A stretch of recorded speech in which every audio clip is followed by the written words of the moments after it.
خوتي شفتوا معنا في هاد لا فيديو كيفاش البلان بان لكم كيفاش كتشوفوا مدرب الخلوق وليد الركراكي مدرب الاسود بعد الانجاز التاريخي اللي حدو في نصف نهائي كاس العالم بقطر. كيفاش كتشوفوا الاخلاق ديالو، كيفاش كتشوفوا التهم اللي اتهموه بها؟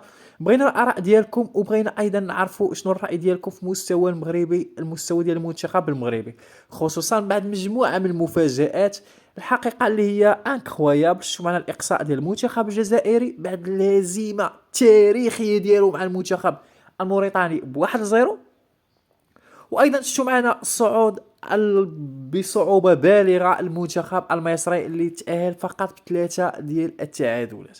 اخوان بغيناكم تخلوا الراي ديالكم، شنو هو الطموح المستقبلي ديال المنتخب المغربي؟ واش ممكن نشوفوه في نصف النهائي؟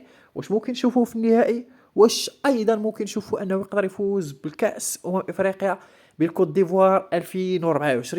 او كتشوفوا ان المنتخب المصري قادر انه يرجع ويحقق مجموعه من الاشياء كيف عودنا المنتخب المصري اللي هو دائما ما كيخلق المفاجاه، دائما ما كيرجع في المقابلات وفي البطولات؟ خوتي تهلاو لي فراسكم.